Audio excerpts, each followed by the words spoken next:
81 kilometers from the finish, the strongest riders on Earth stopped believing they could catch him. Vingegaard, Evenepoel, Van der Poel, world champions, Grand Tour winners, reduced to silence. Not just the most dominant cyclist of a generation, something the sport has never had a name for. Entire teams collapsing psychologically, rivals abandoning chase strategies mid-race. The peloton is not losing to him, it is surrendering. And to understand how one rider broke professional cycling, you have to start on the white roads of Tuscany. Every rider feels the drag, watts leaking away with every turn of the pedals. Strade Bianche is a test of physics as much as endurance. The moment Tadej Pogačar attacks, the surface itself becomes the real opponent. Lab tests confirm what legs already know. The rolling resistance coefficient, or CRA, on these sectors is 40% higher than on smooth tarmac. That means a rider holding 400 watts on asphalt needs 560 watts just to keep pace on gravel. The deficit is relentless, measured not in seconds, but in watts lost to the dust. On tarmac, the peloton moves as one. Drafting, tactics, and positioning matter. But on Strade Bianche, the rules change. Dust clouds erase the road ahead, and the surface devours energy. Tire choice becomes a calculated risk. Most teams settle on 28mm or 30mm tires at 70 pounds per square inch, searching for the narrowest margin between speed and survival. Lower pressure brings comfort and grip, but the watt penalty grows. Higher pressure risks punctures on the sharp stones that litter the course. UAE team Emirates, riding Colnago frames, calibrate every detail, from 70 pounds per square inch setups to wide tubeless tires, with power meters tracking every surge and collapse. The numbers are cold, but the cost is raw. The science is unforgiving. On these gravel sectors, CRA jumps from 0.0025 to 0.0040 or worse. For a 70-kilogram rider, that is an extra 30 to 40 watts per kilometer. Over a 12-kilometer stretch, that is a 400-watt toll just to survive. No team car or tactical radio can rescue a rider when the road itself is draining their strength. Vingegaard, Evenepoel, and Van Aert all feel the watts slipping away, the panic rising as Pogačar surges. It is not just an attack, it is a physics lesson, a psychological blow, and a warning. This is why Pogačar's moves stick. The white roads punish hesitation. The moment he accelerates, the surface multiplies his advantage. The chase falters not from weakness, but because the gravel exposes every doubt. A 40% increase in rolling resistance, a 70 pounds per square inch gamble, and a soloist who can hold 6.8 watts per kilogram. Here, domination is measured in watts surrendered to the dust. A single moment, less than 4 minutes, turns every calculation on its head. The peloton is already stretched. Nerves roar from the endless vibration of Strade Bianche's white gravel when Tadej Pogačar detonates the race. There is no warning. 1 second he's there, the next he's gone, and the only thing left is the sound of chains snapping under pressure and the collective gasp of riders realizing they're already too late. Pogačar's telemetry flashes up on the broadcast. 6.8 watts per kilogram, sustained for 3 minutes and 58 seconds. That is not a number, it is a verdict. It is the line between ordinary suffering and something that breaks the logic of the sport. On these roads, with every watt taxed by dust and drag, that figure means a single rider can outpace the best teams in the world, alone, against the wind and the stones. Jonas Vingegaard, Wout van Aert, Mathieu van der Poel, every champion in sight, drags at the pedals, searching for a response. None comes. Wheels slip. Lines break. The group's formation collapses in real time, the chase dying before it can even begin. For a handful of seconds, there is a flicker of hope, a surge from a Visma Lease bike jersey, a desperate glance from a Red Bull-backed rival. But the gap only grows. The numbers on every rival's Garmin and Wahoo screens become a silent rebuke. The watts required to close this gap are beyond reach for anyone but him. This is not just raw power, it is leverage. In the space of a single attack, Pogačar does not just ride away, he imposes a new order. The peloton freezes, each rider trapped between fear of blowing up and the certainty of losing if they wait. Team radios crackle with panic. Directors shout for calm, but their voices are drowned out by the pounding realization that the race is being rewritten in real time. UAE Team Emirates, with Colnago machines dialed to perfection, have given their leader the tools, but it is the man himself who turns numbers into control, pressure into paralysis. On screen, the 6.8 watts per kilogram burst glows like a warning flare. It is a public display of force, a message to every contender from Remco Evenepoel to Primož Roglič. These are the boundaries now, and they are not negotiable. The silence that follows is not just physical, it is psychological. You can see it in the eyes of the chasers, in the hesitation that ripples backward through the race. It is the moment when belief breaks and domination becomes a fact, not a theory. When the dust finally settles, no one remembers the exact kilometer where it happened. They remember the feeling, the instant when the sport's strongest riders stopped thinking about how to win and started asking themselves if the old rules still apply. This is not just a gap, it is a gulf, and it is widening. If you want to name the moment cycling changed, start the clock at 3 minutes and 58 seconds. Then try, if you can, to close it. It's a living barricade, engineered to suffocate hope and erase any hint of chaos. At the front, 5 riders in white and black, UAE Team Emirates, lock the road like a vice. This is not about speed, it's about control. Each domestique is a moving chess piece, a bodyguard, a bouncer, a wall. The GPS trace, if you could watch it from above, would show a perfect line. 5 men spread from gutter to gutter, elbows out, wheels tight, a rolling blockade. Behind them, the world's strongest contenders, Jonas Vingegaard, Wout van Aert, Primož Roglič, Remco Evenepoel, are penned in, forced to breathe the same dust, forced to wait for a door that never opens. This is the tempo cage. Every second, the lead 5 squeeze the field tighter, riding just below the red zone, forcing every rival to burn matches just to hold the wheel. You can see the suffering in the faces behind. Van Aert's jaw clenched, Evenepoel's eyes darting for an exit, Vingegaard's shoulders hunched in frustration. The pace is relentless, but not explosive, designed to drain, not to destroy. It's a methodical 3-minute suffocation. The clock ticks, the road narrows, the line holds. Any attempt to surge is met with a shoulder, a flick of the elbow, a calculated drift across the tarmac. There is no room to breathe, no space to dream. This is not the chaos of old cycling, where teams scrambled for position and the strongest legs won the day. This is a laboratory experiment in pressure. Each domestique is drilled to perfection. One sets the tempo, the next blocks the wind, the third marks the rivals, the fourth and fifth close every gap. They ride Colnagos fitted with the latest Shimano drivetrains, power meters humming, every watt accounted for. Radios crackle with instructions from the team car: steady, hold, wait for the signal. It's not just physical, it's psychological warfare. The message is clear: you are not allowed to race until Pogačar decides. The 5-man roadblock is not just about keeping rivals at bay, it's about manufacturing inevitability.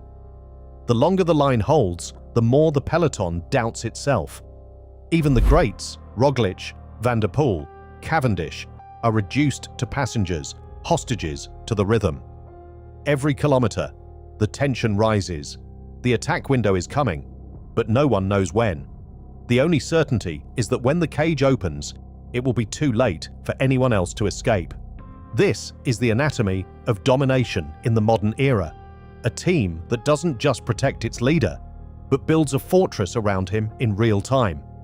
The GPS animation tells the story, 5 dots in formation, the rest strung out behind, the world's best reduced to spectators.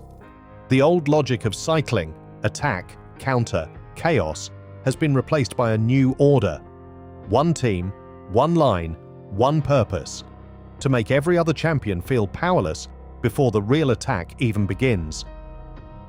The Poggio is no mountain, but in the final 6 minutes of Milano Sanremo, it becomes cycling's most unforgiving test. At its base, the world's best, Vingegaard, Van Aert, Van der Poel, Roglič, Evenepoel, wait behind a wall of UAE Team Emirates jerseys. 5 riders fan across the road, closing every gap, suffocating hope. The tension is electric. Everyone senses what is coming. No one can prevent it. Tadej Pogačar launches. One gear shift, a flash of muscle, and he is gone. The global broadcast flashes a number that stuns the field. 6.5 watts per kilogram, held for 6 minutes. That is 540 watts from a 66 kilogram frame on a climb that has humbled Merckx, Hinault, Indurain, Froome, Armstrong. The number is not theory, it is raw, live telemetry, a digital shockwave through every Garmin and Wahoo in the race. The peloton freezes. Behind him, order collapses. Van der Poel's jaw tightens. Van Aert's shoulders drop. Evenepoel and Roglič exchange glances, searching for a plan that does not exist. The gap widens to 2 seconds, 5, then 9. The select group, instantly whittled to 5, is already gasping. Each rider knows the math. To close this gap means matching Pogacar's output, but the price is total implosion. Every surge risks blowing up completely. Radios crackle with desperation. "Hold the wheel," from Visma. "Do not let him go," from Red Bull. The words are powerless against the numbers. This is not just a physical attack, it is psychological. The 6.5 watts per kilogram is a verdict, not a statistic. The logic of the sport bends around this moment. The best teams, the deepest budgets, the most advanced bikes and nutrition. None of it matters when a single rider can produce numbers that force champions to hesitate, to doubt, to break. Every 20 seconds, the gap grows. The group behind is now 5. No passengers, only the strongest.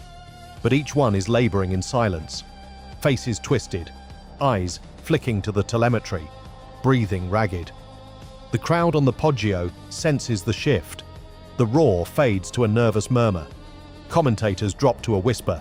He is alone. The peloton has gone mute. At the summit, Pogacar does not look back. The damage is done. The chase is over before it begins. The rest fight for scraps, their dreams crushed not by tactics or luck, but by a 6-minute surge that rewrites the race. 21 hairpins, each one a monument to pain and ambition. The legends, Merckx, Hinault, Indurain, left their mark here. But the climb never gets easier. On this day, Tadej Pogačar, in the white and black of UAE Team Emirates, rolls toward the base. The crowd presses in, smoke from flares thickens the air, and the road narrows to a tunnel of noise. Rivals, Vingegaard, Roglič, Evenepoel, Van Aert, brace for what's coming. But the outcome feels inevitable. Pogacar's first move is pure calculation. His silhouette, hunched and steady, flickers against a sea of fans. The gradient bites at 10%. Broadcast telemetry flashes a number that stops conversation. 7.0 watts per kilogram. For 8 relentless minutes, he holds it. 462 watts from a 66 kilogram frame. Most champions gasp at 6.2. The power overlay glows red, a warning to every team director glued to their screens. This is not just an attack, it is a rewriting of what's possible. Behind him, the group unravels. Roglič fades, face drained. Vingegaard, the one man who has ever truly threatened Pogačar in the high mountains, rocks in the saddle, eyes fixed on the gap. Evenepoel, Van der Poel, Van Aert, they are there in name only. Every minute, at 7.0 watts per kilogram, pushes the chasers deeper into the red, a place most never return from. The crowd's roar shifts to awe, then hush, as the seconds tick by, 10, 20, 40. One rider alone, the rest scattered, the mountain itself yielding. This is more than physiology. It's psychological warfare. Alpe d'Huez has always been the place where even the greats can break. But Pogačar doesn't falter. Each time the gradient eases, he shifts, stands, adds another 10 watts. The telemetry never wavers. 7.0 watts per kilogram, sustained, verified, and broadcast for the world to see. Team radios crackle with panic, but there is no answer. The old strategies, wait, hope, counter, are obsolete. At the summit, Pogačar's face is blank, clinical. No collapse, no celebration, just a glance at the time gap reflected in his visor. The numbers aren't just a record, they're a verdict. Alpe d'Huez has a new standard, and the Peloton knows it. The question lingers in the thin alpine air. Has anyone ever done this here? Or has Pogačar changed the sport forever? Mont Ventoux strips away illusions. Rising from lavender fields to a bald summit, it is a place where oxygen thins to 16.2% at 1,900 meters, and then drops to 15.4% at the top. That number is not just a statistic, it is a warning. Every cell in a rider's body strains for air, but the mountain gives nothing back. Tadej Pogačar does not just endure Ventoux, he changes the narrative. Where most expect a slow-motion battle, Pogačar launches a negative split, climbing faster in the final 6 kilometers than the opening ones. Power data confirms the anomaly. His output rises as the summit nears. In the last 6 kilometers, he averages 6.3 watts per kilogram. Rivals fade, legs heavy, faces hollow. Jonas Vingegaard, Primož Roglič, Remco Evenepoel, names that usually dictate the race, are left clinging to hope, riding not to win, but to limit the damage.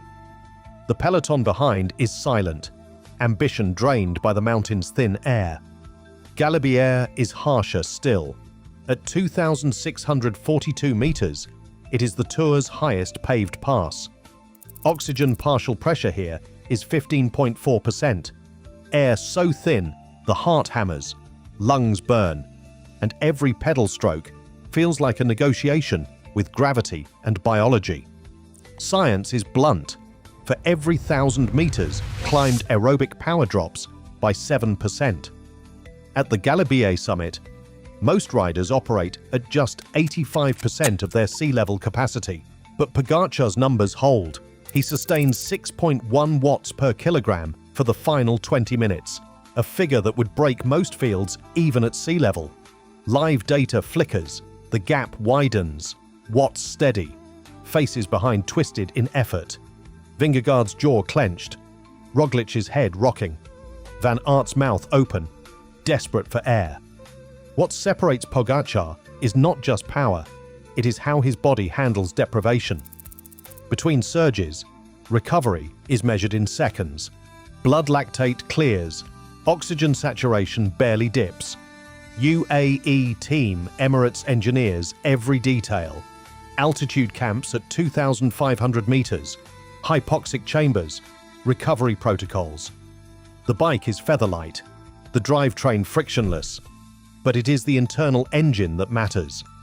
At 15.4% oxygen, most champions fade. Pogačar attacks. On Ventoux and Galibier, the air is thin, but fear is thick. The question lingers. If you cannot drop him here, where can you? Seconds stretch into years. Domination is measured not by time, but by how many rivals are left gasping in the void. Tadej Pogacar's VO2 max 78 milliliters per kilogram per minute sits at the edge of human capacity. Few riders in history have touched that ceiling.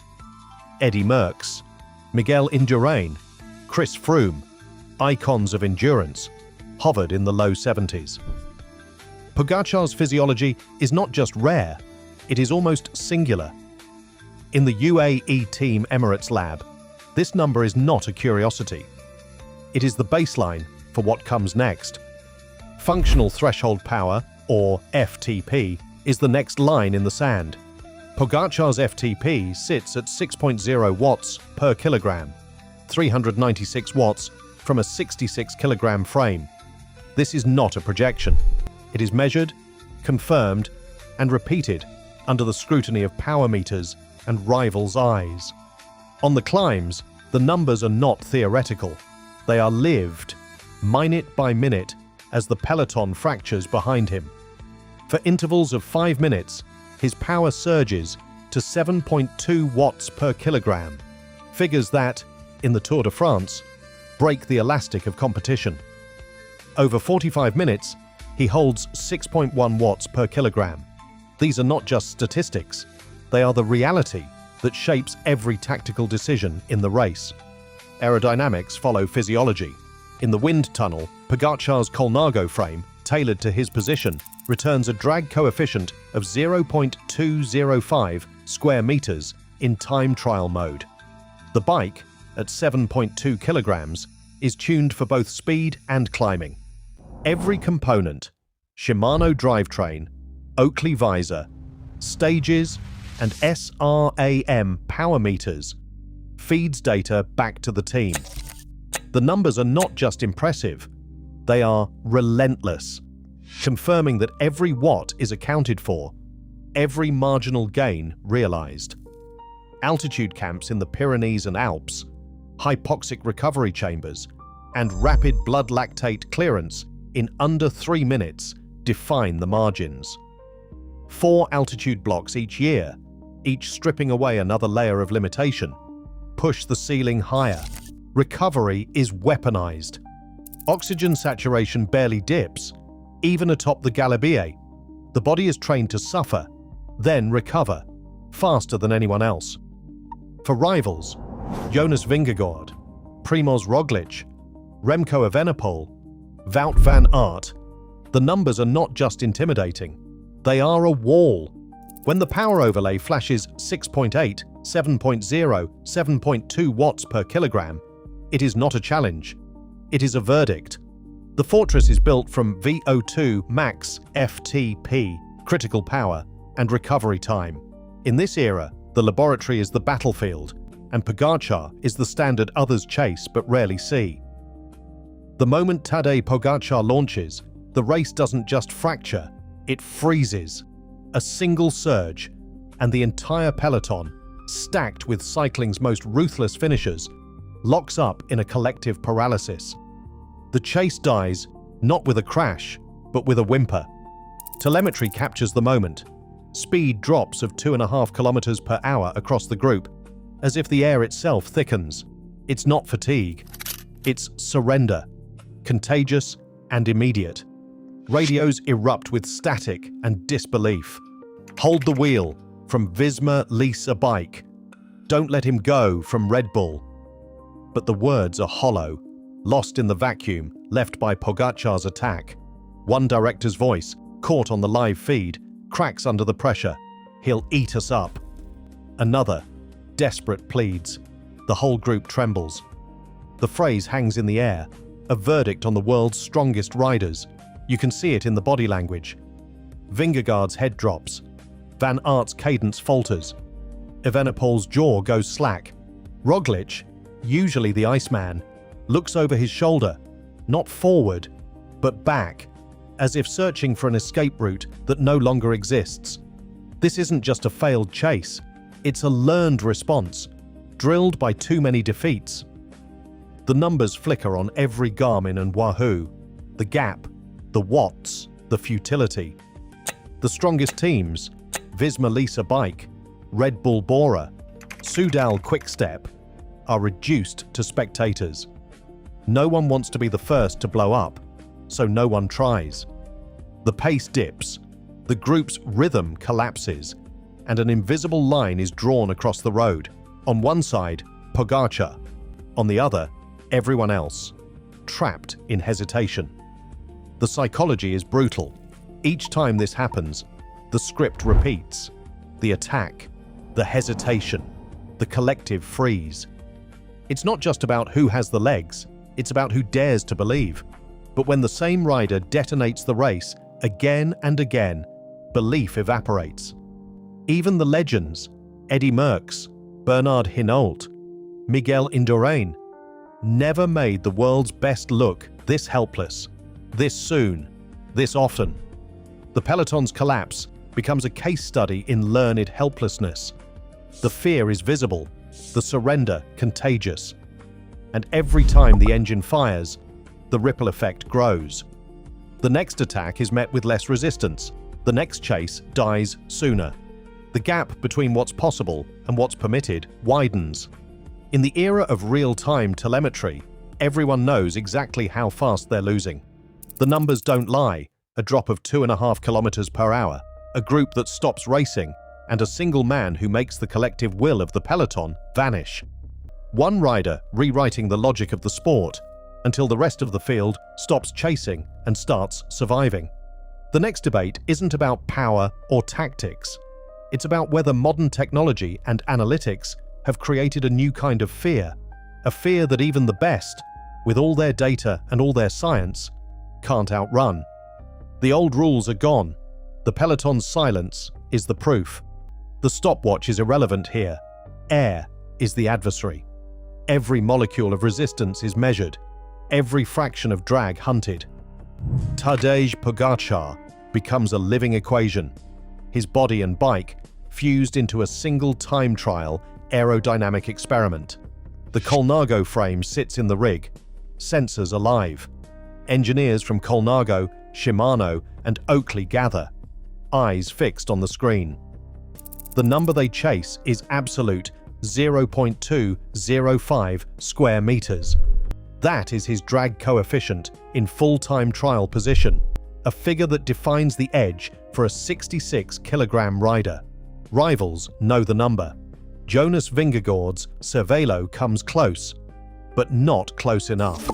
Specialized, Red Bull, and Visma Lease bike have all tried to match it. None have succeeded.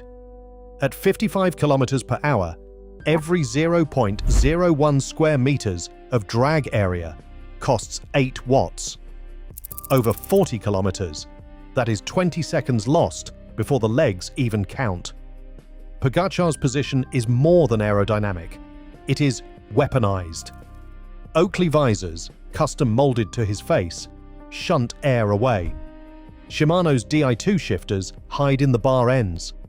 Even socks are engineered, micro-ribbed to channel air. The result is a silhouette that slices through wind, gaining seconds before the race truly begins. But the lab is only half the story. Recovery. Science is the second front.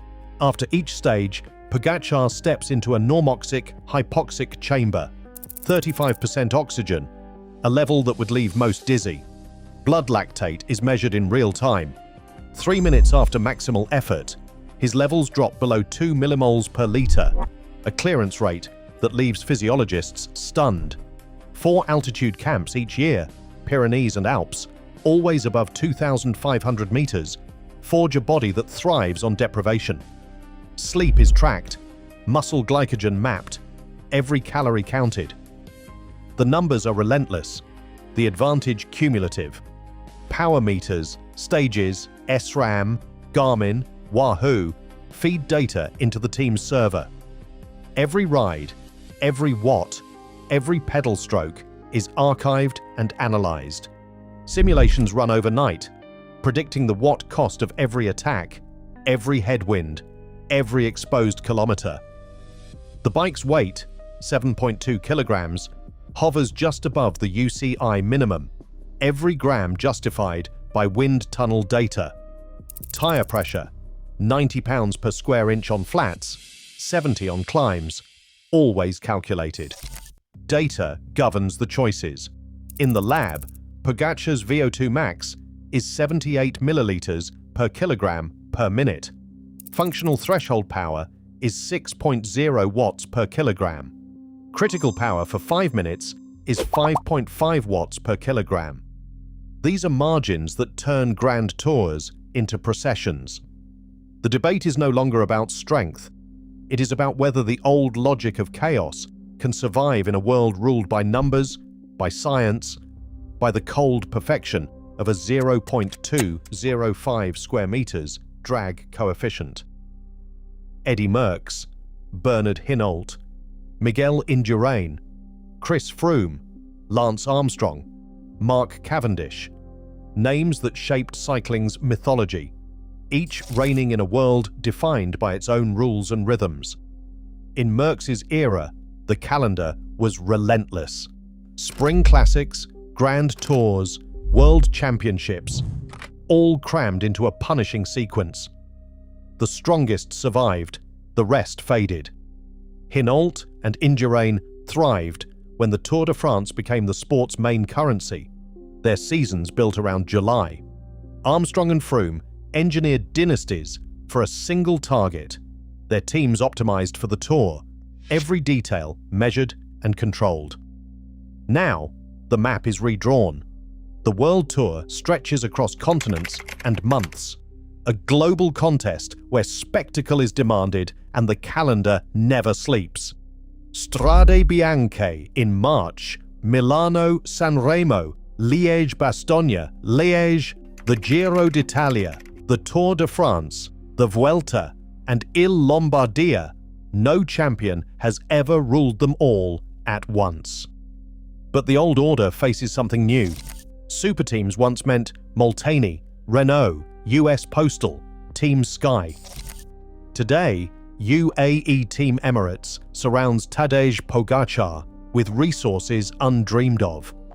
Colnago frames, Shimano drivetrains, Oakley visors, budgets that dwarf rivals, science that leaves nothing to chance.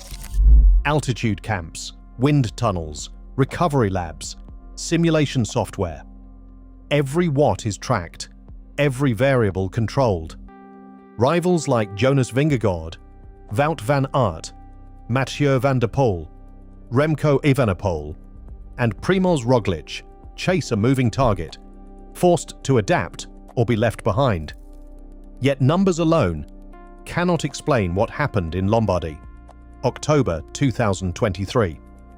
Il Lombardia, the final monument, has always been chaos.